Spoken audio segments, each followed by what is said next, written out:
조사를 받았습니다. 지난 11월 29일 이석수 전 특별감찰관 등을 불법 사찰한 의혹으로 검찰에 출석한 지 11일 만입니다. 검찰은 10일 오전 10시 우 전 수석을 비공개로 소환해 국가정보원의 과학계 블랙리스트 작성과 진보 성향 교육감 뒷조사 의혹에 관여했는지 등을 집중 추궁했지만 우 전 수석은 강력히 부인한 것으로 알려지고 있습니다. 검찰은 직권남용 등 혐의를 적용해 우 전 수석에게 세 번째 구속영장을 청구할 방침입니다. 혐의 입증을 자신하고 있는 검찰이 이번에는 우 전 수석의 꼬리를 잡을 수 있을지 귀추가 주목됩니다. 한편 검찰은 2012년 대선 개입 수사 상황을 국정원에 실시간으로 넘기고 수사 축소를 지시한 혐의를 받고 있는 김병찬 서울 용산경찰서장을 11일 불구속 기소하기로 했습니다. 국정원 직원 김하영 씨가 노트북과 데스크톱을 이미 제출한 2012년 12월 13일부터 수사정보 유출이 시작됐다고 판단할 때 김 서장에게 적용되는 공무상 비밀 누설 혐의 공소시효가 12일이면 만료되기 때문입니다. 민주주의의 근간을 흔든 2012년 대선 개입 사건의 진실 앞에 선 검찰, 현재 수사 상황과 향후 행보를 분석해봅니다.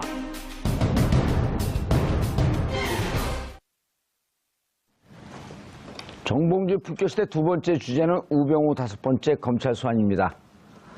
이 문제와 관련해 함께 하실 두 분 모셨습니다. 대한민국 최고의 변호사라고 자부하는 이자 변호사 자리하셨습니다. 예, 안녕하세요. 저는 예, 자부한 적 없습니다. 오래간만에 나오셨어요? 예. 예. 자, 그리고 대한민국 최고의 기자라고 자부하시는 장윤성 기자 자리하셨습니다. 예. 시청자 여러분들께서도 샵5400으로 다양한 의견 문자로 보내주시기 바라겠습니다. 페이스북 라이브로도 시청하실 수 있습니다.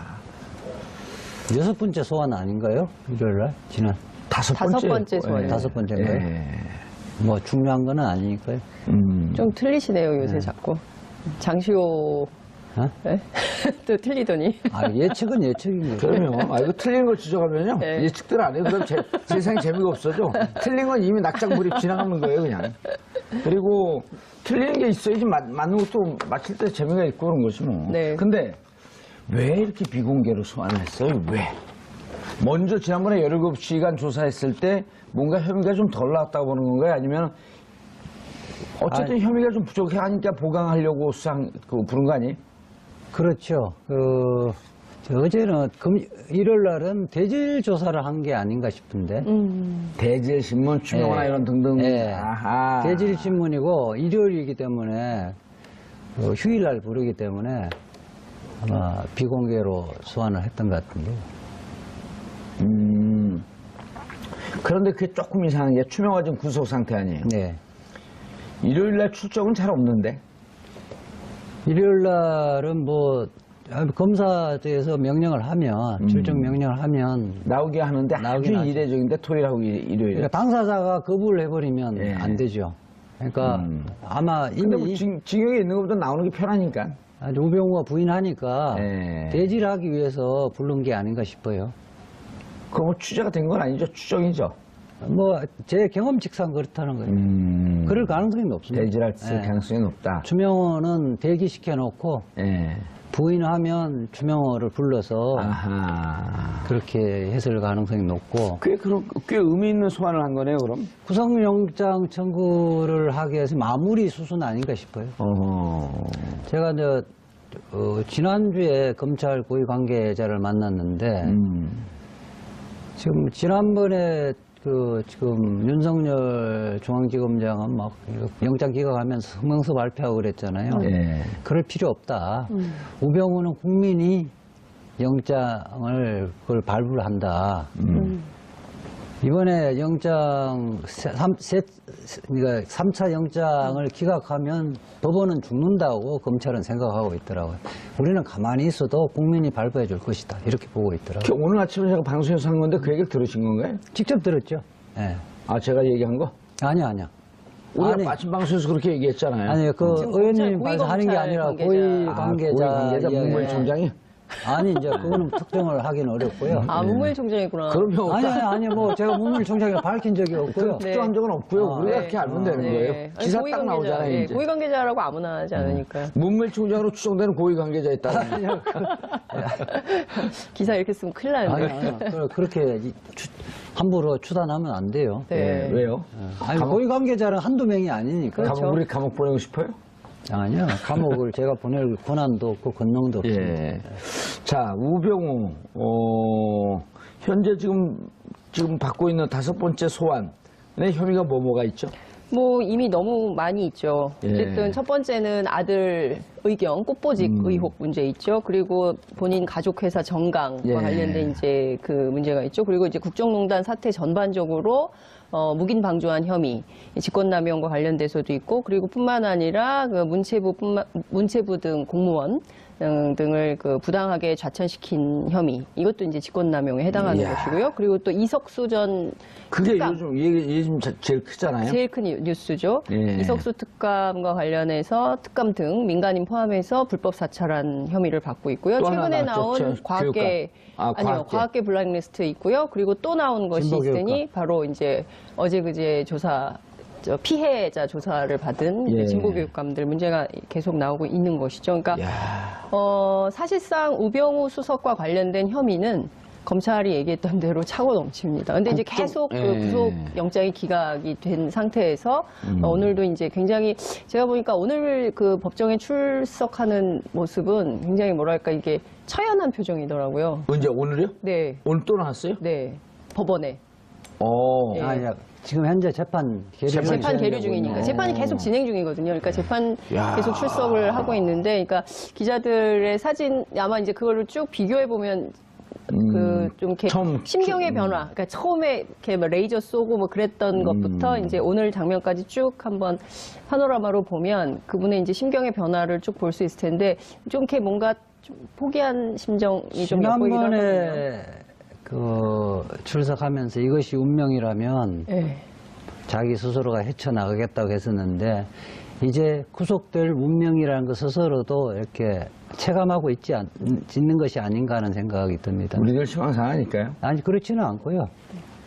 검찰 측도 이번에 만약 기각되면 법원은 죽는다.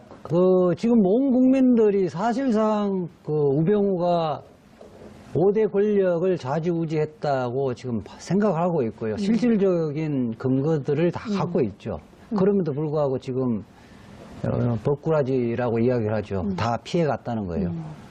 특히 이제 법원, 검찰, 국정원 이제 핵심 권력기관의 요직들을 우병우 라인으로 관리를 하면서 국정농단을 실제로 했으면서도 증거를 하나도 남기지 않았기 때문에 계속 법망을 피해가는 이런 상황이 됐는데 이번에는 좀 피하기 어려울 거다라는 전망이 좀 나오는 것 같아요.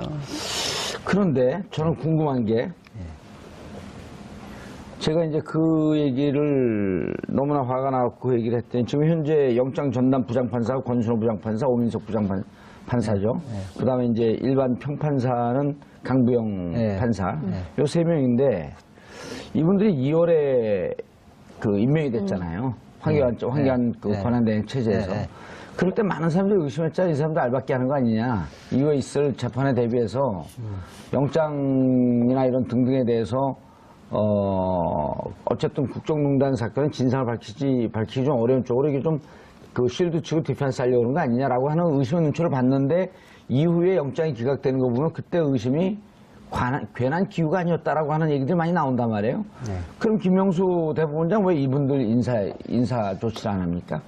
우선 이제 4개 이른바 가장 중요한 자리. 대법원장이 반드시 챙겨야 할 4개 자리가 있습니다. 그러니까 서울중앙지검의 영장 전담판사, 그다음 형사수석판사, 민사수석판사, 파산부 부장. 형사수석판사, 파산부장은 고등법원 부장판사가 중앙지검에 내려가 있는 거거든요. 그러니까 4개 자리는 사실상 대법원장의 코드가 맞는 사람으로 지금까지 인사를 해왔거든요.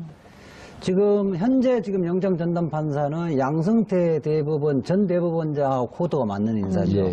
그런데 이게 이제 1월 말 2월 초에 인사 정기 인사를 하면서 주로 이제 교체를 합니다. 그렇지 않고 정기 인사가 아닐 때 서둘러서 해버리면 외부의 시선이 곱지 않죠. 일단 대법원장이 되자마자 그러니까 자기 제가 코드 인사를 예. 한다는 비난을 의식을 하는 거죠. 아니 그러니까 제가 궁금한 게 양승태 대법원장 이런 사람들은 네. 체면도 없고 뭣도 없고 자신들이 원하는 그 사법부를 농단하고 사법부를 장악하기 위해서 그런 체면도 보지 않고 했는데 왜 국민의 명령으로 대법원장이 된 그런 분들은 정작 이렇게 사법부가 왜곡되는데 그런 거에 대해서 왜 이렇게 체면을 차리냐 이런 겁니다. 근데 이제 양성태 대법원장도 그때 그 영장 전담 판사를 바꿀 때도 정기 인사 때 바꿨습니다. 중간에 뭐 이렇게 그 사람들만 별도로 인사를 한 건 아니고요. 정기 인사 때 자신의 그 코드에 맞는 성향에 맞는 사람으로 거기에 앉혀놓은 거죠. 근데 아마 김명수 대법원장은 반드시 이번에 교체를 할 거고요. 조금 인내를 하는 거로 저는 보고 있습니다. 예. 근데 이제 뭐 이런 비판은 가능할 것 같아요. 그러니까 당시에 그 판결에 대해서 그러니까 지금 국정농단의 핵심 세력이라고 하는 분들을 잇따라서 석방하는 판결을 내보이는 것에 대해서 국민들이 좀 뭔가 이상하다라는 비판을 했을 때 김명수 대법원장이 사법부의 권위를 흔들지 마라. 그러면서 정치적 관점으로. 일종의 이제 그 성역화한 것에 대한 문제 제기를 하는 것이거든요. 근데 이런 관점이 계속 있다면 이건 조금 국민의 법감정에 벗어나는 태도 아니냐. 그러니까 그 유일무이한 권력일 수는 없는 거잖아요. 그 판사도 잘못 판단할 수도 있고. 글쎄요. 지난번에 이제 공교롭게도 전 대법원장 그 추모식에서 네. 추도식에서 그 신광열 그 부장판사를 네. 수석 부장판사를 좀 두둔하는 것처럼 비쳤었는데요. 네. 저는 그거를 의식해서 발언하신 것 같지는 않고요. 원론적인, 그러니까 신상털기나 이런 부분에서 좀 이렇게 도를 넘는 수준이다는 부분, 원론적인 부분을 그 이야기했던 것이 신광열 부장판사를 좀 잘했다 이런 관점은 아닌 것 같아요. 아니 근데 저는 뭐 이제 이 본론주의 문제하고도 연관이 돼 있는 건데 이런 거잖아요. 사법부의 판단에 대해서 정치적 입장을 갖고 왈가왈부하는 것은 원론적으로 옳지 않다. 그렇죠? 그 비판하기 전에 사법부가 국민 감정과 동떨어진 상식적으로 납득되지 않은 판결을 했을 때 그럼 국민의 판단과 감정이 우선이에요? 사법부의 권위가 우선이에요? 그래요. 저도 김영수 대법원장의 그날 발언은 적절한 발언이 아니라고 그럼요. 봅니다. 아니, 우선 예. 그런 비난에 우리가 무엇을 잘못했는지 먼저 돌아보겠다. 그럼요. 그걸 좀 지켜봐달라. 예. 이런 그 워딩을 먼저 하는 것이 맞았다. 아니, 장윤순 기자님, 사법부는 네. 국민이 범죄할 수 없는 신의 영역입니까? 우리가 신을 뽑아놓은 거예요? 판사를 뽑아놓은 거지? 판사를 뽑은 거죠. 판사도 우리가 뽑아놓은 것도 아니에요. 우리가 그 뽑은 대통령이 임명을 임명될 또 한 임명한 거지. 거예요. 그렇죠. 그런 저 하위직이에요. 국민의 머슴과 종 같은 존재들이야. 그러잖아요. 우리가 월급 주고 우리 네. 세금으로. 그런데 국민의 감정은 뭐 아랑곳 하지 않고 우리 마음대로 결정하고 우리의 판단에 대해서 왈가왈부하지 마라. 그래서 이제 요새 그 법원이나 사법부 예. 개혁에 대해서 얘기하면서 왜 대졸 출신의 판검사들만 5급부터 시작을 하느냐. 똑같이 다 9급부터 해야 된다. 옛날에는 뭐 고졸, 대졸, 그러니까 대학 가는 사람이 얼마 없었으니까 그런 제도가 필요했을지 모르겠지만 최근처럼 다 국민의 80% 이상이 대학 가는데 왜 그런 차별을 두느냐. 이것은 엄격한 신분 차별이다. 똑같이 9급으로 뽑아라. 예. 뭐 이런 얘기를 정대화 상지대 총장 대행이 얘기도 하시던데요. 그 얘기 아세요? 검찰에 차관급이 몇 명 있는 줄 아세요? 검찰에? 검찰의 차관급이 네, 차관급 40몇 지위. 명. 40몇 명이라는 거예요. 50명 가까이 되고요. 법원에 몇 명인 줄 아세요? 법원 몇 명인가요? 200명이에요. 법원은 그렇죠. 그러니까 이 직책을 부장판사가 네. 다 차관급이죠. 이 왜? 직책을 이미 이게 우리 정부 그 전에 국민의힘 정부 참여정부 때 이게 확 늘었는데 네. 그때 이제 독립성이라고 하는 것 때문에 했는데 이 직급을 다시 일반 공무원처럼 다 하향 낮춰놔야 돼요. 예. 경찰은 차관급이 몇 명인 줄 아세요? 경찰은 몇 한 명이에요? 명이요. 한 명이요. 한 명. 서울경찰청장 한 명이에요. 아니 서울경찰청장 전체 경찰청장 경찰청장이 한 명이 차관급. 근데 검찰에는 50명, 법원엔 200명. 그러니까 이게 제대로 된 나라입니까? 그러니까 이제 옛날에 육법회라고 해서 네. 육사하고 서울대 법대 출신을 묶어서 박정희 정권이 어쨌든 통치 수단으로 활용했던 과거의 적폐와 구태가 여전히 살아있는 거죠. 그 시스템이 그냥 지금까지 있는 건데. 그냥 5급 공무원은 평생 둬야 돼요. 네? 5급 공무원은 평생 둬야 돼요. 승진한 아니 그 그런 공무원들 거는 승진 아니고요. 시험 보잖아요. 그러니까 예. 그런 것처럼 승진 시험 봐서 승진할 수 있도록 하면 되는 거죠. 그러니까 고등 부장판사가 일반 그러니까 고등 부장판사부터 차관급이잖아요. 예. 사실은 그 서열 때문에 예, 지금 그 판사들 법관이 독립이 저해되는 거거든요. 그리고 어쨌든 자기 소신껏 그 판결을 하려 하더라도 이러다가 고등부장 판사가 안 되면. 안 되면 나 옷 벗어야 된다. 이런 잘못된 문화가 자리 잡고 그렇죠. 있거든요. 김명수 대법원장이 일단 고등부장 그 판사 제도를 없애겠다고 일단 이야기하고 그 부분은 평판사들 대다수가 동의를 하고 있습니다. 그럼 차관급이 그렇게 없어지는 거죠? 없어지고 고등법원은 대등재판부에서 순번을 돌아가면서 고등부 내에서. 네. 부장 판사 역할만 하는 거죠. 이렇게 되는 거죠. 예를 들어 그 대학교에서 네. 교수들이 쭉 있으면 네. 그중에 한 명이 총장 역할을 했다가 총장 그만두면 다시 교수로 가고 네. 이런 식으로 순번제로 돌겠다는 거죠. 지금 현재 보면 학장들이 대부분 그렇게 그렇죠. 돼 있거든요. 학장들, 학장들 네. 그렇게 돼 있고 지금 합의부가 실질적으로는 서열이 있어버리면요 부장 판사의 생각이 판결문에 관철되거든요. 실질적으로 달라져도. 예. 근데 이제 대등 재판부가 돼지면 실질적 합의가 되는 거예요. 이게 예. 대법원의 지금 소부가 그렇게 구성되어 있거든요. 알겠습니다. 우병우 얘기하다가 흥분해갖고 영장 전담 판사로 갔는데 다시 이제 돌아서 우병우 앞뒤가 똑같은 우병우로 다시 가죠. 저는 뭐 다른 걸 다 떠나갔고요. 지금 허현준 행정관 네. 네. 화이트리스트 정경련을 통해서 69억 예.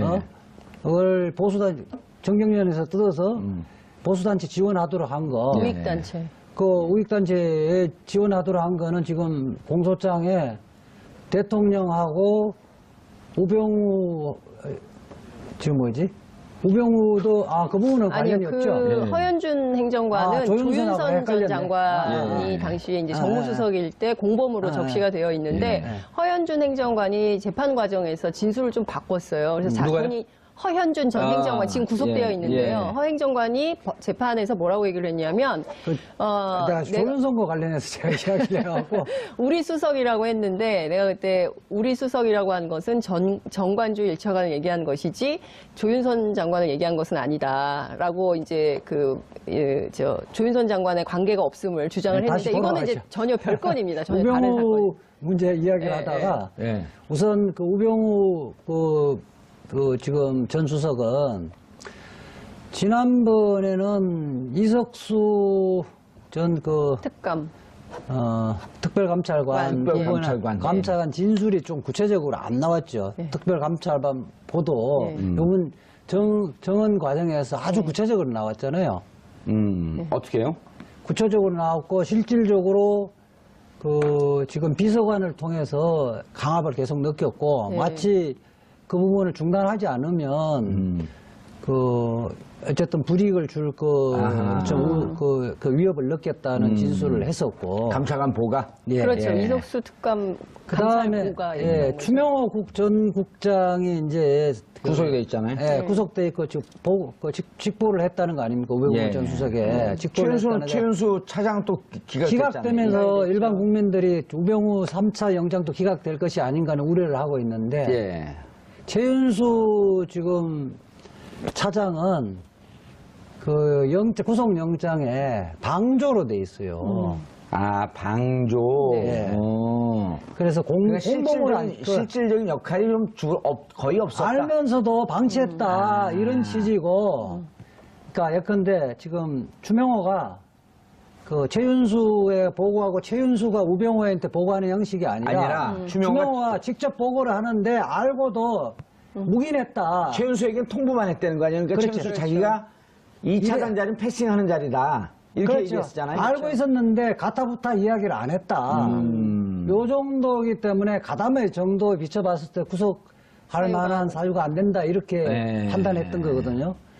근데 이제 직접 보고를 했고 네. 그걸 갖고 구체적으로 지시했다는 것은 추명호 국장의 진술이 다 확보되어 있기 때문에 공동 정범 중에 실질적으로는 뭐 우두머리의 역할을 했기 때문에 추명호 국장의 죄만 하더라도 이번에는 우병우의 영장 발부는 뭐 차고도 넘친다고 봐야죠. 실제로 물론 그뿐만 아니라 그러니까 그 우병우 전 수석과 관련해서는 새로운 뉴스가 계속 나오고 있는 건데요. 근데 충격적인 게 저는 여전히 블랙리스트라고 생각을 좀 합니다. 왜냐하면 특히 이제 과학계 블랙리스트 같은 경우는 과학 분야는 사실은 전혀 왠지 정치와 관계가 먼 것 같고 그냥 이과니까 이분들은 그냥 뭐랄까 그 기술 개발이나 뭐 어쨌든 뭐 기초과학 연구에 그 골몰하시는 분들 같은데 이분들까지도 블랙리스트를 만들어서 관리했던 이유가 바로 김대중 정부 시절에 저 환경부 장관을 지낸 김명자 전 의원이 그 과총 회장을 하려고 하니까 요 한 사람만 걷어내는 게 아니라 이 사람을 회장으로 만든 전체 80개 과학자들을 단체. 대상으로 해서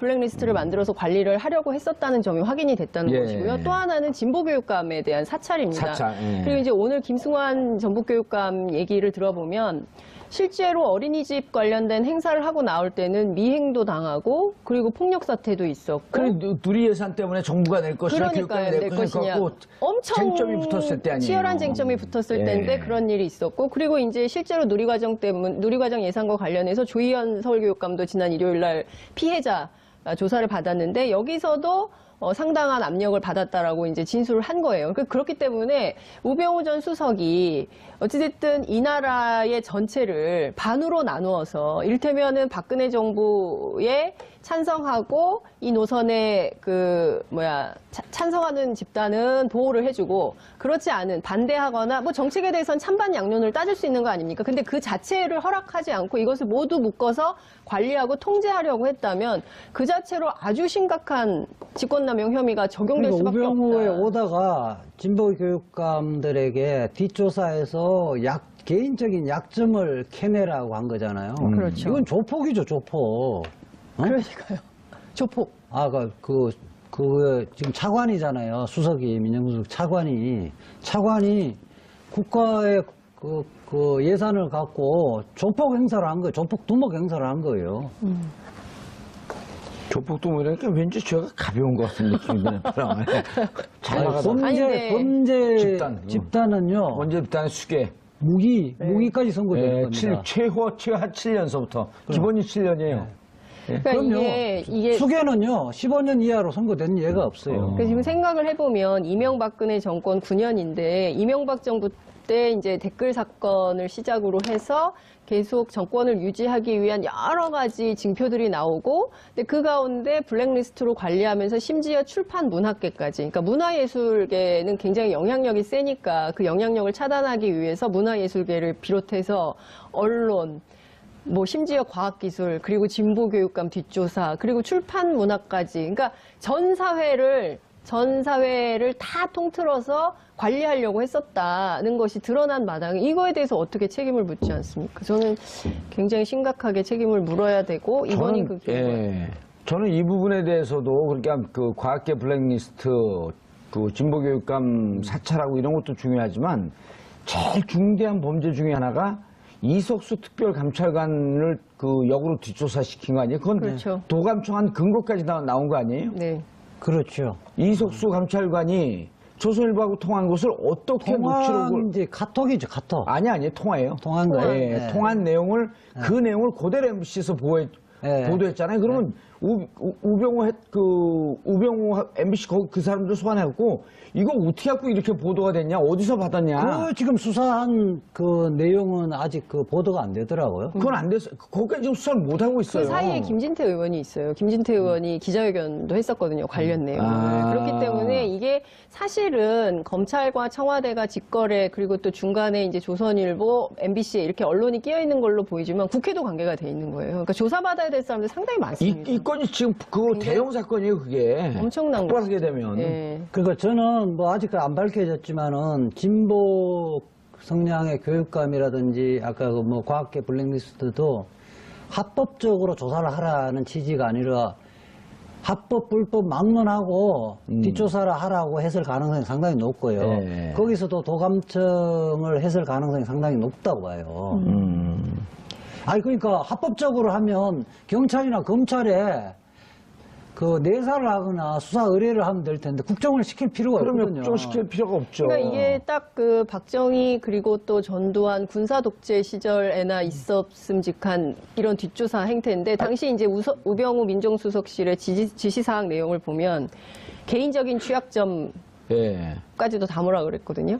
그러니까 개인의 약점이 있으면 그러니까 전형적인 최동욱 총장 찍어내기 같은 거를 계속 그럼요. 하려고 했었던 거예요. 그러니까 구체적으로 찾아내서 망신 주고 다시는 이 사회에 어떤 그 여론 주도층으로 등장할 수 없도록 만들기 위한 그러니까 도대체 얼마나 오랫동안 이 정권을 하려고 이런 계획을 세웠던 것인가. 아니 이석수 감찰관 그 수사한 것도 추명호가 직접 지시한 거 아니에요? 네. 그러면 MBC가 보도한 기자를 지금 소환해야 되는 거예요. 소환 당연히 해야죠. 네. 소환해서 어떻게 취재했냐는 뭐 취재 보호하겠어? 그럼 도감청에 너 공범죄로 기소하겠다 하게 되면 얘기를 할 수밖에 없거든요. 받았을 거 아니에요, 어디선가. 그러니까 그럼요. 국정원 조직을 이용해서 그다음에 그 의원도 껴 있었다면서요. 네. 이게 다 공범 관계예요. 그럼 아, 이거는 지금 이제 MBC 사장이 이제 교체됐기 때문에 예. 그 내부에서도 또 새로운 자료가 나올 가능성이 아니 이 높아요. 얘기를 그렇죠. 해주는 방송이 하나도 없어요, 진짜로. 그러니까 저도 이 얘기 굉장히 중요한 건데 이제 예. 보도하는 기자 입장에서 보자면 당시 누가 이것은 취재하기가 정말 어렵거든요. 전화한 내용을 어떻게 알겠습니까? 전환 내용 조선일보 파일까지 갖고 있었다는 거 그러니까 아니에요? 전화한 그러니까 네? 이 두 가지거든요. 이석수 특감이 MBC 기자에게 얘기해줬거나 아니면은 불법적인 방법으로 받았을 가능성인데 첫 번째는 그 가능성 이석수 특감이 뭐 얘기했을 가능성 없기 때문에 두 안 번째는 했대잖아요, 자기는. 절대로 하지 이석수 않았다고 할 때 했기 조선일보 기자하고 통하면서 이러잖아요. 우리가 그쪽을 들여다보고 있듯이 동시에 그쪽도 우리를 들여다보고 있기 때문에 네. 수사하기가 쉽지가 않다. 네. 어렵다. 난점이 있다. 그걸 그대로 보도했잖아요. 그러니까 MBC에서. 이 통기비법이 굉장히 세잖아요. 그렇기 때문에 그 지금은 아니 통신비밀보호법이 원래 법정형은 센데 실질적으로는 뭐 검사가 약식 기소하고 형량이 그렇게 많지 않았는데 이번에 세게 저는 가야죠. 영장주의를 위반한 것은 그 문명국가냐 그 문명사회냐 야만사회냐를 갈림길이라고 보고 있거든요. 이것은 이제 국정원이 사실은 우리가 문제 삼는 거는 모든 것이 불법행위로 해서 모든 것을 조사를 하고 뭐 이렇기 때문에 문제되는 거 아니에요. 예.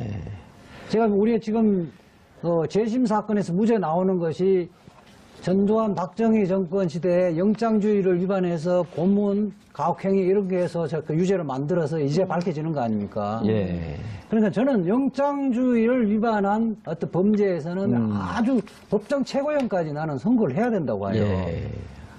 알겠습니다. 그래서 이번에는 이러저러한 증거 때문에 우병우 수석은 이제 전 수석은 빠져나가기 힘들 것 같다. 예. 그 뭐 정치적으로 봐도 예. 마지막에 지금 영장 전담 판사들이 예. 이제 1월 달이면 저는 1월 달 정도에 빨라질 거로 보는데요. 이거 좀 빨라져야죠. 1월 달에 이제 바뀌어지면서 마지막 자기 자존심, 마지막 그 사회적인 명예를 좀 지키려고 하지 않을까. 그래서 이번까지 기각을 하면 아마 자기들은 제대로 오랫동안 판사를 하기는 어렵다는 생각까지도 할 거예요. 이번까지도 그리고 이번에 기각해도 그 전 국민이 뭐 제주 무슨 물 있잖아요. 물려 많은 물. 이 세 명의 영장 판사에게 물 보내기 운동했으면 좋겠어요. 물이나 잔뜩 먹으라고. 인사 과정에서 물이나 먹으라고 그래서 물 보내기. 그 주소 나중에 우리가 한번 찍어주죠. 네. 온 국민들이 물 보내라고. 아마 집에 가면 네. 자기 부인이나 예. 처자식들이 아마 아빠가 제대로 판단했다고도 생각하지 않을 거예요. 그러면 이제 이번에 여기가 아주 이제 출세 요직이잖아요. 영장 전담 판사가. 네. 출세 아주 그 지름길에 딱 있는 거거든요. 저는 이런 생각이 좀 들더라고요. 지방으로 가야죠, 이제. 아이 역사 앞에 좀 당당한 판결을 해야 되잖아요. 이게 조금 있으면 또 평가받잖아요. 근데 본인 스스로 굉장히 네. 부끄러워지는 판결을 하면 내가 그때 왜 이랬을까라고 참여하게 될 거거든요. 아이, 그런 거 뭐 그런 생각 안 하는 그런 양심 분들일까요? 없는 사람들이에요. 그럴 거면 그렇게 합니다. 차제에 저는 이제 뭐 법 개정을 하면서 주요 사건 부분에서는 영장 기각이나 발부 사유를 좀 일반 국민들이 알 수 있게 좀 구체적으로 적시하도록 해야 될 것 같아요. 그리고 이게 그 한두 명에게 막혀놓을 게 아니라 정말 이렇게 합의해서 거기서 정말 신중하게 결론 낼 수 있고 그다음에 영장 항소제도 있어야 될 것 같아요. 네? 영장 항소제. 영장 항고제도 항고제도죠. 결정이니까 항고제도를 이제 검찰에서 그동안 계속 주장해 왔던 건데 기각되면 다시 한번 요청하면 그 부분 상급법원에서 그 부분에 대해서도 뭐 충분하게 형사소송법 개정할 때 고려할 수 있겠죠. 알겠습니다. 그런데 이제 또 그 김용판 서울경찰청장이죠. 참 이렇게 아주 훌륭하고 서비스 정신이 투철한 경찰청장인지 몰랐어요. 서비스 정신이 투철한지는 모르겠지만 어쨌든 소급해서 다시 그 검찰 조사를 서비스 파이 정신이 투철한. 서비스 파이. 서비스 파이 정신이 투철한. 근데 이제 이게 사실은 그 국민들 입장에서 보자면 좀 이해할 수 없는 건데 당시에 그 서울경찰청 수사 2계장이죠. 예. 김병찬 지금 용산서장인데 예. 일단 기소는 됐습니다. 왜냐하면은 이게 그 내일이 공소시효가 만료되잖아요. 공소시효가 됐죠? 공소시효가 만료되기 때문에 당장 오늘 이제 불구속 기소를 해서 예. 수사를 계속 하고 있는 이런 상황인데 2012년 댓글 사건 때로 시계를 다시 돌려서 보면 그때 당시에 그 권은희 그때 예. 당시 이제 수서경찰서의 수사과장이 그때 이제 그 강남 오피스텔 가가지고 문 두드리면서 당시 안에 있던 오피스텔 안에 있던 김하영 국정원 요원한테 문을 열고 나와라라고 했을 때 계속 안 나오고 버텼어요. 당시에 이제 그 제가 그때 이제 취재를 했었기 때문에 너무 잘 알고 있는데 당시 이제 민주당 의원들 김현 의원을 비롯한 민주당 의원들하고 당직자들이 현장을 지키고 있었고 문을 열고 노트북을 꺼내야 된다라는 주장과 안 된다. 이 공무집행 방해가 될 수 있다만 이제 이런 주장이 왔다 갔다 하고 이랬을 때인데 그때부터 수사 정보를 국정원에 넘겼다는 거거든요. 실시간으로. 실시간으로. 그러니까 사실상 경찰이 그러니까 이런 거예요. 그 권은희 수사과장은 이 사건의 실체적 진실을 밝히겠다고 수사를 하고 있는데 서울경찰청 내부에서는 김용판 청장을 중심으로 해서 김병찬 수사 2계장을 비롯한 이른바 경찰 인력들이 그러니까 정권의 그 뭐랄까 편드는 경찰 인력이죠. 이분들이 국정원하고 짬짬이를 해가지고 실시간으로 수사 정보를 흘리면서 50차례 통화했다는 거 아니에요? 그러니까요. 그러면서 이 완전히 그야말로 물을 먹인 사건인 것이죠. 아니, 이 부분에 대해서 뭐 보도를 보니까 김용판 재심 청구 이야기는 아무도 안 나오는데 새로운 증거가 나왔기 때문에 김용판 무죄 났잖아요. 무죄 예. 났어요. 새로운 증거가 발견됐기 때문에 재심 청구가 가능해요. 지금 의원인가요? 아니요, 아무것도 아니에요. 경선에서 새누리당, 자유한국, 그때 당시 새누리당, 새누리당이죠. 새누리당에서 경선에 탈락했죠. 근데 이제 그 중요한 게 아니고 지금은 무죄가 일사부재리에서 확정됐다고 예. 생각을 하는데 네. 새로운 증거가 나오기 때문에 검사가 재심 청구를 하면 됩니다. 재심 청구해서 응분의 죗값을 치르게 해야죠. 다스 비자금 조성한 그 자료가 125억 비자금 조성한 게 나왔고 네. 그 비자금 조성한 걸 뻔히 알면서 정호영 특검팀이 네. 다스에다 자료를 갖다 주면서 네. 이렇게 되면 이게 비자금 조성한 거 티가 난다. 그 자료를 폐기해라라고 하는 것도 새로운 증거로 볼 수 있나요? 다스 관련해서 BBK와 관련해서 재심 청구에 사회가 대안돼요. 내 개인 상담을 하면 전혀 다른 그 쟁점을. 문제는 재심이 뭐냐면 유죄의 증거로 사용됐던 문서라든지 증거가 위조됐거나 결정적으로 진술했던 정언이 허위 진술이었을 때 가능한 거거든요. 그럼 재심 청구 안 돼요? 그럼 새로운 증거가 나타나야 되는데 새로운 증거 났죠. 다스 비자금 근데- 조성한 거. 그 문제는 네. 그때 당시에 기본적으로 김경준 판결문, 네. 그 다음에 특검의 공소장, 그 다음 특검의 수사 결과 발표가 기본적인 사실관계에 반해서 나온 거기 때문에 예. 그게 증거였잖아요. 예. 그것을 번복할 새로운 증거가 있기 때문에 가능하다고 봐요. 재심 청구가 가능하죠. 바로 선임할게요. 그래서 사적으로. 아니, 근데 이야기를 이 건도. 이거 다 사람들이 관심이 제일 많은 거예요. 아니, 그리고 이 건도 재심의 가능성이 있는 게, 왜냐하면 사실은 지금 김병찬 그 용산서장 같은 경우도 김용판 청장 재판에서 다 허위 진술. 허위 진술을 다 한 거예요. 위조한 거죠. 위증을 한 거예요. 그 당시에 근데 그 권은희 의원이 그때 권은희 의원 빼고 다 위증을 한 다 거예요. 위증한 거예요. 네. 근데 그때 재판 받으면서 유죄된 사람은 권은희밖에 권은희밖에 없어요. 없어요. 근데 물론 이제 나중에 모해 위증 혐의에 대해서 무죄를 받긴 했지만 이 재판 자체가 잘못됐다는 거죠. 그렇기 때문에 검찰의 재심이 반드시 필요하겠다. 재심을 하려면 그 중에 이제 주요 김병찬이나 다른 사람 주요 예. 진술했던 사람들을 위정으로 기소를 해야 돼요. 기소를 그게 기소했잖아요. 위정으로 기소를 해서 위증으로. 그것이 처벌돼야 재심할 수 있는 거예요. 아. 그럼 이거는 그러면은- 김용판 재심 청구로 청와대 청원해야 되나?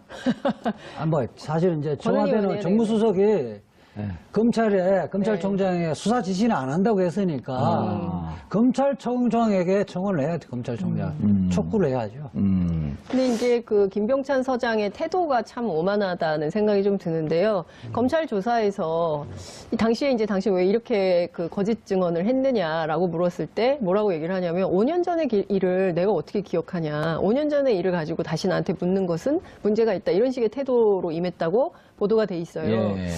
그 5년 전의 일 다 생생하게 기억을 하거든요. 아니 5년 전 일도 기억 못하는 사람이 무슨 서장을 하고 있어요. 그 아니, 기억들도 다 기억을 죽이려고. 5년 전에 있었던 거를 모든 거를 기억을 할 수는 없지만은 중요한 사건이잖아요. 중요한 본인이 사건이 증언했던. 본인이 실시간으로 일생일대의 특수한 경험은 평생 죽을 때까지 기억을 하는 게 예. 일반적이거든요. 그러니까 보통 판결문을 쓸 때 뇌물을 주고받는 거 예. 이런 것은 일생일대 뭐 흔한 일이 특수한. 아니죠. 밥 먹듯이 흔한 일이 예. 아니기 때문에 그때는 아. 칼라로 다 기억을 하게 돼 있다는 거예요. 청사진처럼. 예, 칼라가 그거는- 사건이었어요. 그 청사진처럼 기억을 하고 있는 것, 그거는 예. 10년, 20년 가도 기억한다는 것이 우리 경험칙상 예. 입증되어진 거거든요. 알겠습니다. 오늘 지금 재판 진행된 상황, 김용판 당시 서울경찰청장은 이제 김병찬 이 새로운 증거가 나와서 재심의 사유가 사유로 점차 다가가고 있다. 우병우는 결국 이번엔 구속을 피하지 못할 것이다. 왜냐하면 예. 구속영장을 청구는 검찰이 하지만 발부는 국민이 할 것이다. 그렇죠. 알겠습니다. 자, 두 분 인사하시고요. 끝났습니다. 예, 수고하셨습니다. 네. 11월 월요일 정봉주 품격시대 마치겠습니다. 감사합니다.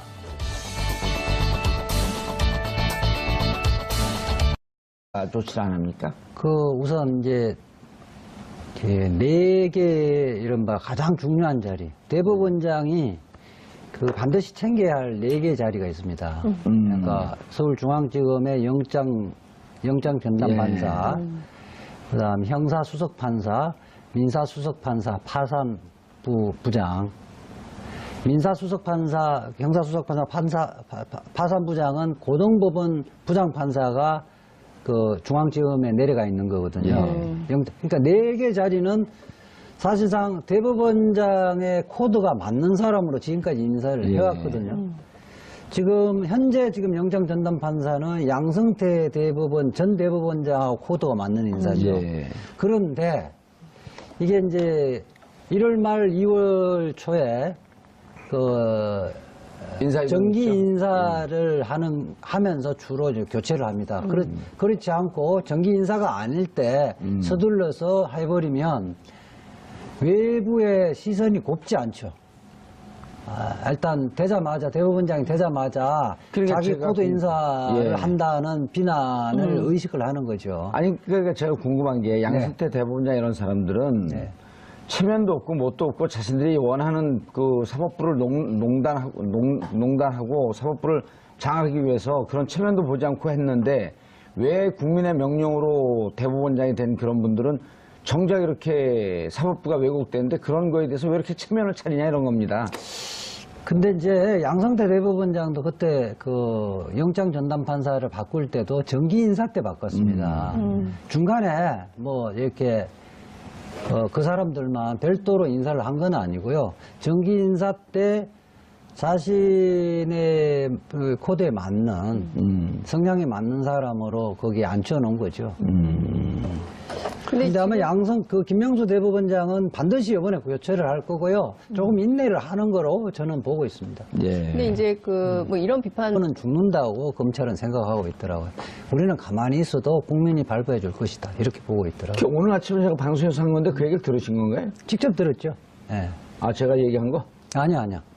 우리가 아침 방송에서 그렇게 얘기했잖아요. 아니요. 지금 의원님 고위 하는 게 아니라 검찰 고위 관계자. 관계자. 고위 관계자 문무일 총장이?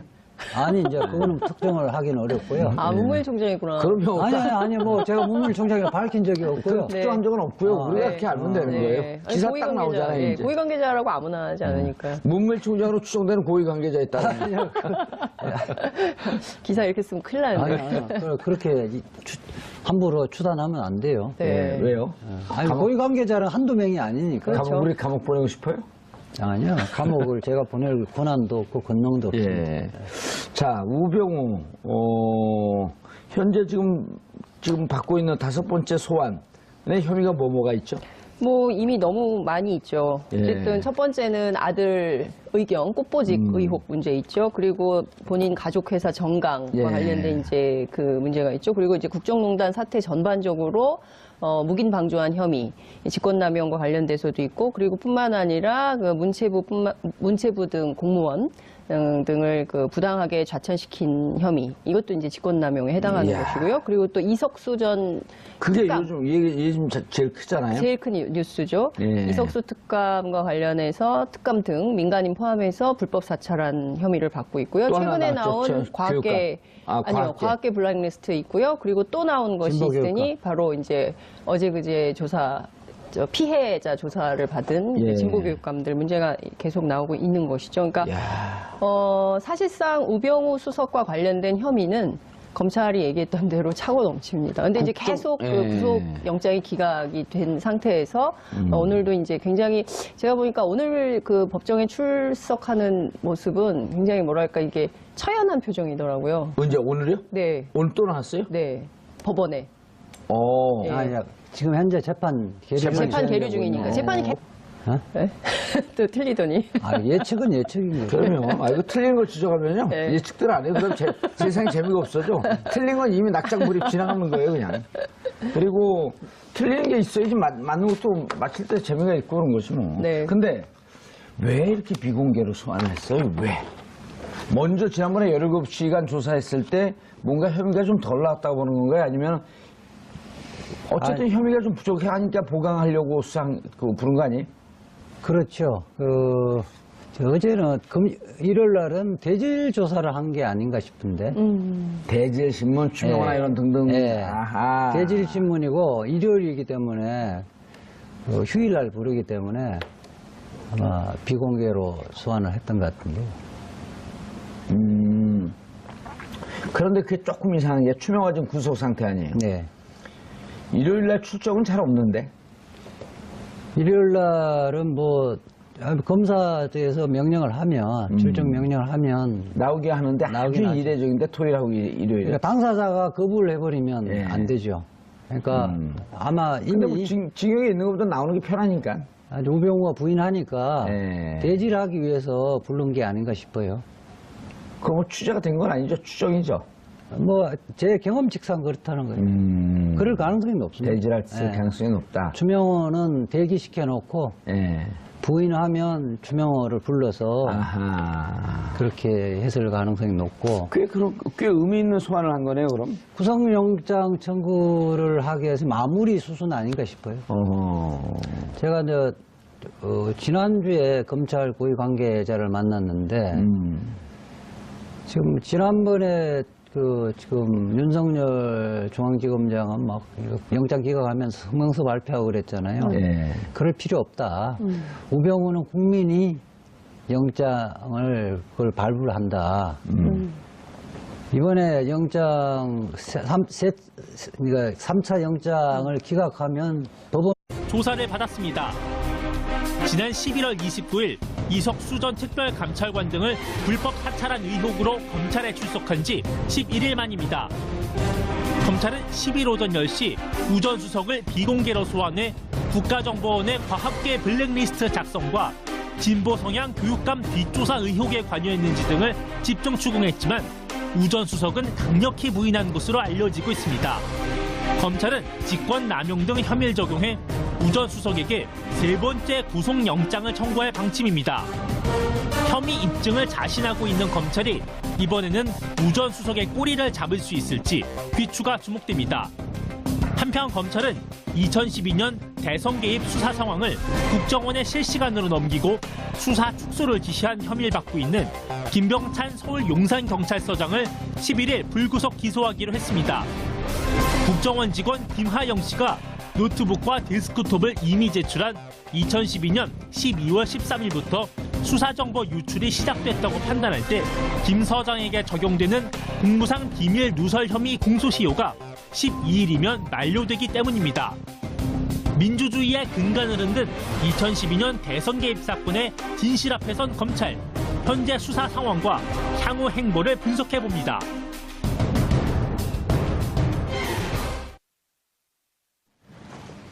정봉주 풀교시대 두 번째 주제는 우병우 다섯 번째 검찰 소환입니다.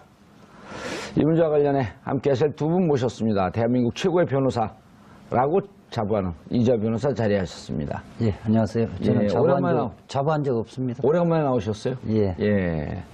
자, 그리고 대한민국 최고의 기자라고 자부하시는 장윤선 기자 전혀. 자리하셨습니다. 네. 예. 시청자 여러분들께서도 샵5400으로 다양한 의견 문자로 보내주시기 바라겠습니다. 페이스북 라이브로도 시청하실 수 있습니다. 6번째 소환 아닌가요? 일요일날? 지난 다섯 번째 소환이요. 다섯 번째인가요? 예. 뭐 중요한 거는 아니니까요. 좀 틀리시네요, 요새 자꾸.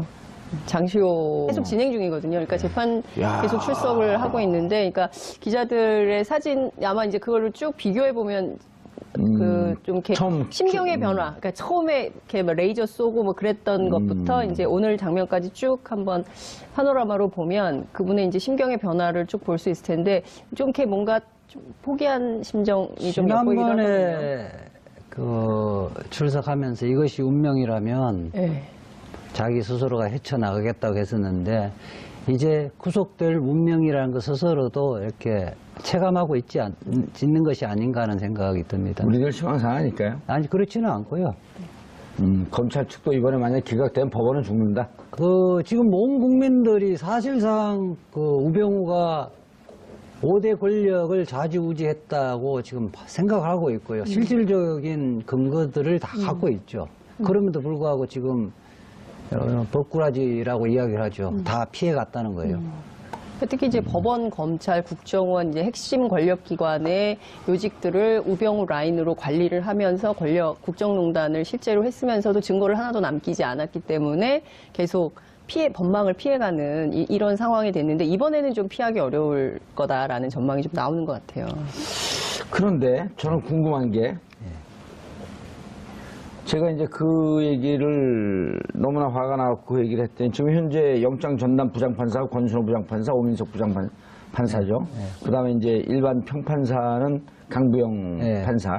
요 세 명인데 이분들이 2월에 그 임명이 됐잖아요. 황교안 그 권한대행 체제에서.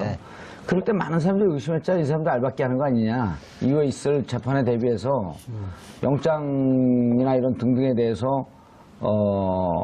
어쨌든 국정농단 사건은 진상을 밝히기 좀 어려운 쪽으로 이게 좀 그 쉴드 치고 디펜스 하려고 그런 거 아니냐라고 하는 의심의 눈초를 봤는데 이후에 영장이 기각되는 거 보면 그때 의심이 괜한 기우가 아니었다라고 하는 얘기들이 많이 나온단 말이에요. 그럼 김명수 대법원장 왜 이분들 인사